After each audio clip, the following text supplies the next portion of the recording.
안녕하세요, 정성진입니다. 존 프락터의 절규와 많은 사람들의 좌절 속에 3막이 끝나게 되었는데요. 바로 4막 분석을 시작해 보도록 하겠습니다. 시간이 꽤 지나 이제는 쌀쌀한 날씨의 세일럼이 그려집니다. 현재 세일럼은 전보다 더 힘든 시기를 맞이하고 있죠. 경찰서장 헤릭은 사막의 첫 배경이 되는 이 지옥 같은 감옥에서 술이 없이는 버티기 힘든 모습을 보여줍니다. 티튜바와 세라굿, 그들에게 이곳은 지옥 그 자체이고 여기서 본인이 만나게 되는 것은 천사가 아닌 악마밖에 없죠. 감당하기 힘든 고문과 감금 속에 그들이 제정신을 가지고 있기란 어쩌면 더욱 힘든 일일 수도 있습니다. 그리고 그들은 악마의 존재를 시인하며 자신의 목숨을 지키고 있는 모습이군요. 그리고 이 지옥, 아니 감옥에 처음 들어온 댄포스의 모습이 그려집니다.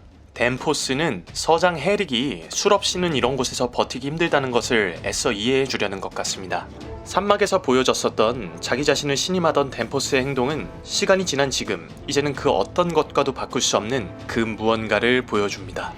교만으로 시작한 그의 마음속의 빈틈을 악마는 정확하게 지배를 한 것 같군요. 댄포스는 마음이 조급합니다. 엔도버에서의 반란이 그를 괴롭히고 있죠. 여기에서 나오는 엔도버라는 도시는 세일럼과 같은 매사추세츠의 도시입니다. 그곳에서 마녀 사냥에 대해 사람들이 반란을 일으켜 법정을 뒤엎었고 그건 댄포스에게 상당한 압박으로 다가왔기 때문이죠. 자신이 하나님의 일을 한다고 굳게 믿었지만 사실은 본인 스스로의 교만의 틈이 악마에게 잠식당한 지금 그는 본인이 교수형에 처한 수많은 마을 사람들과 지금까지 신문한 많은 사람들에 대한 책임을 본인이 지게 되는 상황을 최대한 피하고 싶어합니다. 그리고 마을 사람들의 큰 신임을 받는 레베카와 프락터의 고백, 즉 악마와의 거래에 대한 증거가 아주 절실히 필요한 상황입니다. 페리스 역시 가장 큰 위기를 맞이했습니다. 마녀 사냥의 근간이 되고 핵심 인물로 활약해준 에비게일이 푸트넘의 하녀 머시와 함께 본인이 평생 동안 모아온 재산을 다 들고 도망을 갔기 때문입니다. 누구보다 영악하고 사태 파악에 빠른 에비게일은 이미 옆 도시 엔도버의 반란 사태를 알고 있었고 이미 자취를 감춘 상태였죠. 신문을 받고 있는 사람들이 스스로 악마와 거래를 했다고 자백을 하지 않는 이상 그들을 악마의 하수인이라고 몰아세우기에는 이젠 굉장히 어려운 상황이 된 것입니다. 그렇게 현재 페리스를 포함한 댄포스와 해손 같은 인물들은 감옥에 수감되어 있는 사람들의 자백이 꼭 필요합니다. 그래야만 그들의 재산을 몰수할 수 있으며 앞서 교수형에 처한 사람들에 대한 명분이 세워질 수 있기 때문이죠. 이들의 필요는 서로 같은 것 같으나 다른 점이라면 그건 바로 댄포스의 신념입니다. 이제 곧 해가 뜨게 될 때 프락터와 레베카 외에 처형이 공표된 7명의 자백이 없다면 그들을 분명히 교수형에 처하게 할 것이기 때문입니다. 본인은 분명히 하나님의 일을 대행하고 있고 반란이라는 보복이 일어나도 그는 두려워하지 않기 때문입니다. 잘못된 진리에 가리워진 눈이 절대적인 권력을 만나게 될 때 얼마나 끔찍한 일이 일어나는지 잘 알 수 있는 부분이기도 합니다. 그런 그들의 필요를 완벽하게 채워줄 수 있는 유일한 인물 헤일 목사가 등장합니다. 산막에서 지식의 저주에서 풀린 것 같은 그의 깨달음은 그를 수개월 동안 지식이 아닌 진리를 찾기 위해 방황하게 만들었고 드디어 다시 세일럼 마을에 도착을 했죠. 헤일의 역할은 그들에게 아주 중요합니다. 그들의 자백을 이끌어내줄 아주 중요한 인물이죠. 프락터가 헤일에게 마음을 열었고 또한 어느 정도 의지하고 있다는 사실을 알고 있고 마을 사람들에게 아주 큰 영향력을 끼치는 프락터의 자백을 이끌어낼 수만 있다면 지금까지 처형당한 12명의 사람들을 포함 이제껏 신문받은 사람들과 앞으로 처형당할 많은 사람들에 대해 정당하다라는 엄청난 명분을 획득할 수 있게 되기 때문이죠. 물론 처형당한 사람들의 재산과 남은 사람들의 마음을 돌리고 반란이 일어나는 것을 막을 수 있는 것은 당연한 일이고요. 현재 세일럼의 상황은 아주 처참하군요. 부모를 잃은 고아들이 길을 떠돌고 있으며 가축들이 울부짖으며 곡식은 썩어가고 있습니다. 그 누구보다 열심히 일하던 세일럼의 모습은 이제 옛말이 되어버린 것처럼 말이죠. 이 모든 일이 본인의 손에서 시작되었다는 생각을 헤일은 분명히 하고 있을 겁니다. 그래서 헤일은 다시 세일럼으로 돌아온 것이죠. 살아있는 사람들과 곧 죽을 수 있는 사람들을 살리기 위해서 말입니다. 해박한 지식을 가지고 있는 헤일은 아직 본인 내면의 막힌 문제에 대한 해답을 찾지 못한 것 같습니다. 그들이 스스로를 부정하지 않고 목숨을 빼앗기면서 지키고자 하는 것이 무엇인지 책에는 나와있지 않나 보군요. 그렇기에 책에서 벗어나고 진리를 깨닫고자 발버둥치는 그의 모습이 어쩌면 더욱 안타까움을 자아냅니다.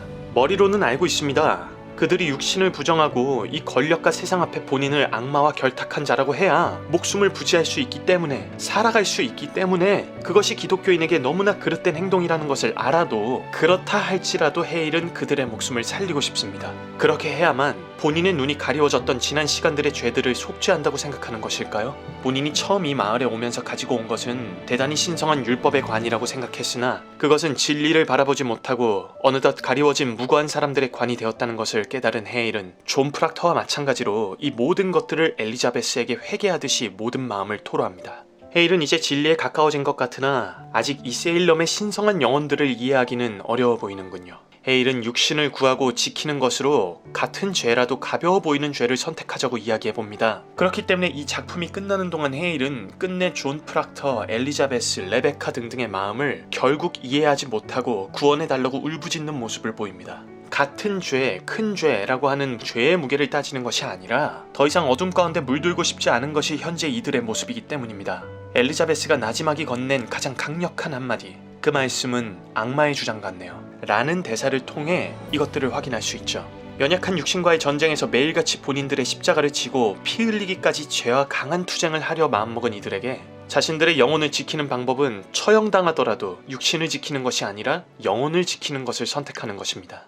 이 모든 상황 속에 강력하고 조용하게 자신만의 전쟁을 치르고 있는 엘리자베스, 자신의 남편을 포함 오래도록 못 본 아이들과 현재 자신과 같이 있는 뱃속의 아이를 누구보다 지키고 싶을 겁니다. 엘리자베스는 정말 강인한 여성이죠. 임신을 한 상태에 병치레까지 했던 몸, 그리고 오랜 수감 생활 속에 그 누구보다 몸이 안 좋을 그녀이지만 현재 그녀는 그 누구보다 강인한 것 같습니다. 그렇기 때문에 굉장히 달콤하고 때론 무섭기도 한 현재의 권력과 덴포스를 포함한 페리스, 해손의 유혹에 흔들리지 않습니다. 오히려 자신들을 진정으로 걱정해주는 헤일에게는 흔들릴 수 있지만 그녀는 성령을 모독하는 미련한 행동을 하지 않죠. 오히려 본인을 걱정해주는 사람에게 사탄아 물러가라 라고 이야기하는 것 같습니다. 하나님을 부정하면서 영혼이 더러워지는 것을 절대로 원하지 않기 때문입니다. 그리고 그녀 스스로 더 이상 프락터를 정죄하지 않고 싶습니다. 그렇기 때문에 프락터와 몇 달 만에 재회하게 되었을 때 처음으로 동요하는 모습을 보이게 되는 것도 이 때문이죠. 그녀는 담대하게 그간의 일들, 더 이상 견디지 못한 사람들의 거짓된 자백을 프락터에게 스스럼 없이 이야기해줍니다. 그에게 스스로 자유의지를 주기 위해서요. 그리고 프락터의 영혼은 자신을 통해서가 아니라 본인 스스로 하나님과의 교제를 통해 해결할 수 있게 도우려 하죠.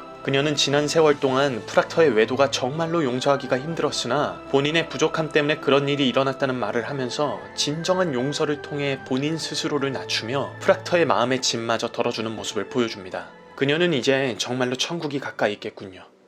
어디서부터 잘못된 걸까요? 본인 스스로를 용서하지 못하고 자책하고 절망하고 이 모든 일의 원흉인 에비게일을 비롯해 위선적인 사람들을 모두 죽이고 싶었을 겁니다. 현재 쇠사슬에 묶여서 깊숙한 곳에 수감된 존 프락터의 이야기죠. 엄청난 고문을 견디며 그가 지키려고 했던 것은 과연 무엇이었을까요? 순간의 정욕을 억누르지 못하고 간음을 저지른 자신이 용서가 안 되고 자신을 믿어주고 지지해주던 많은 사람들이 죽어나가는 끔찍한 일이 벌어지고 가정이 무너지고 사랑하는 사람마저 잃을 것 같은 그야말로 모든 것을 다 잃은 현재의 존 프락터입니다. 지식적으로 누구보다 해박하며 하나님을 경외하는 마음으로 살아가던 그리고 그 마음이 크면 클수록 본인에 대한 증오와 세상에 대한 증오는 그가 갇혀있는 동안 더욱 커져만 갔을 겁니다. 많은 사람이 있는 법원에서 그리고 교회 안에서 하나님을 부정했던 존 프락터는 자신의 아내를 만나게 되자 예전의 당당함을 모두 잃어버린 그야말로 혼란스러운 영혼입니다. 존 프락터는 갖은 고문으로도 자백을 하지 않았으나 엘리자베스를 이용한 달콤한 유혹에는 흔들리는 모습을 보이죠. 이때 엘리자베스가 그에게 이름 따위 버리고 목숨부터 구하자고 이야기했더라면 이 마을에 진정한 구원은 없었을 겁니다. 그리고 그는 끝까지 처절하게 흔들리고 본인과 싸우기도 벅찬 이 순간 세상의 많은 악마 같은 무리들과 싸움을 하죠. 혼자 묶여있을 때 스스로를 용서할 수 없었던 프락터는 덴포스와 페리스 무리의 세상적인 유혹으로부터 자신의 빛을, 선함을 발견하게 되는 것 같군요. 그리고 그는 많은 사람들 앞에서 더 이상 하나님을 부정하지 않고 성령을 모독하지 않습니다. 그의 거짓된 서명이 교회에 걸리게 되는 순간 육신은 살았을지라도 평생을 또다시 자신을 용서하지 못하며 그의 영혼을, 그의 이름을 구하지 못했을지도 모르죠. 자신의 세 자녀와 부인에게 떳떳하게 세상을 살아가는 방식을 알려주지 못하는 상황에 놓이기도 하는 겁니다. 결국 그는 죽음의 기로에 선 순간 가장 중요한 선택을 하게 됩니다. 몸은 공포와 두려움으로 떨릴 수 있지만 그게 초반부부터 현재까지 가장 편안하고 평온한 상태의 프락터를 볼 수 있죠. 레베카가 이야기하는 또 다른 심판이 기다리고 있다는 대사는 두 가지로 해석이 가능합니다. 첫 번째 해석입니다. 한번 죽는 것은 사람에게 정하신 것이요 그 후에는 심판이 있나니. 히브리서 9장 27절. 결국 존 프락터는 육신의 죽음과 더불어 자신의 영혼을 구함으로 그 후에 있을 하나님의 심판에서는 천국에 가까웠겠군요. 두 번째 해석은 프락터를 비롯해 레베카와 많은 사람이 또다시 교수행에 처해진다면 세일럼에는 엔도버에서와 같이 반란이 일어나고 법정을 뒤엎으며 폭동이 일어나게 될 것이라는 겁니다. 그들의 죽음은 본인들 스스로에게는 영혼의 구원을, 그리고 세일럼이라는 어둠에 비춰주는 한 줄기 빛이 되는 셈이죠. 세일럼에 불어닥쳤던 인간의 이기심과 탐욕, 그것은 마녀사냥이라는 프라임을 통해 시련이라는 큰 태풍이 불지만 자신을 돌아보고 회개하며 더 이상 영혼을 더럽히지 않고 전에 없던 강함마저 느껴지는 그들의 죽음을 통해서 세일럼에는 더 이상 시련이 아니라 어둠이 걷히는 것을 우리는 마지막 장에서 볼 수 있었습니다. 물론 남아있는 사람들에게는 숙제가 남아있겠지만 빛이 거치지 않는 세일럼에게 더 이상 어둠이 할 수 있는 일은 없는 것 같군요. 여러분, 꽤 긴 시간 동안 시련을 분석해보는 시간을 가졌는데요. 정말 분석하고 또 분석해도 할 이야기가 너무 많은 작품인지라 캐릭터별로 이야기를 나눠보는 시간이 꼭 있어야 할 것 같습니다. 우리가 물론 모르는 작품이 시험에 나올 수 있지만 이렇게 미리미리 준비하신다면 분명히 좋은 결과가 있으실 거라 생각합니다. 긴 영상 시청해주셔서 감사합니다. 그럼 축하합니다. 합격입니다.